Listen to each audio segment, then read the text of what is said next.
ওইখানে পুলিশের গাড়ি অবস্থা থাকে মানে পুলিশ কোনো রিয়াকশন করলো না, ঠিক আছে। ওর পায়ের ভিতরে ছুরি মারা হলো, ওর থেকেও বড় ছুরি, ওর আরপার হয়ে গেল, রানের আরপার হয়ে গেল, পুলিশ কোনো রিয়াকশন নাই। তাই ওই দোষটা কারে দিব? ওর ক্যাম্পাস, ওর সব কিছু মহল্লা ওর। তাহলে এখানে এত বছর আমরা তো ছোটকাল থেকে একসাথে বড়, চোখের সামনে হয়েছে। আমাদের ওখানে সিসিটিভি ক্যামেরা আছে, আপনি সোনালী ব্যাংকের সামনে, সোনালী ব্যাংকের সামনে ওরা আমাদেরকে পুলিশ আর বলতেছে এই চলো চলো তোমরা ধরো। তারার গাড়ি ছিল 2টা, গাড়ি স্টার্ট করে কি হইতো? দারোগা 2 জন, কনস্টেবল 6 জন, মোট 8 জন তো তারা। আর ধরেন ছিনতাইকারী 3 জন, তা 8 জনের সাথে কি আমরা 3 জন পারবো না?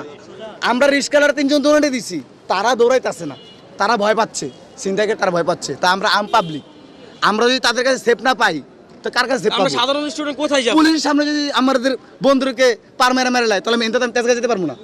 আমার এখানটা কে দিবে? ওটা তো একটা ব্যাংকের মাথা, সবাই জানে এখানে পুলিশ প্রশাসন থাকি, পুলিশ প্রশাসন অলরেডি থাকি। ওই সময় প্রশাসন থাকে না, অনেক সময় এর আগে একজন মহিলা চিন্তাকারে গলাতে চেন লয়ে গেছে গা, আজকে উঠলো আমার ভাইয়ের সাথে মোবাইল চিন্তা রোডের থেকে। পুলিশ থাকতে যদি এই অবস্থা হয় তাহলে আমরা ভাই কই যাবো?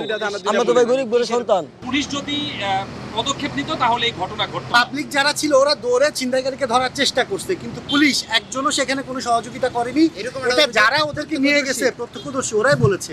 এই বিষয়টা আসলে কি বলবেন? না, এটা আমার মনে হয় না এটা হয়েছে। ঘটনা ঘটাচ্ছে আর পুলিশ আগাই যাবে না, এটা তো হইতে পারে না। আর এখানে রাস্তায় অনেক গাড়ি ছিল, তো এই মাঝামাঝি কি হয় আপনি এখান থেকে দেখতে পারবেন না।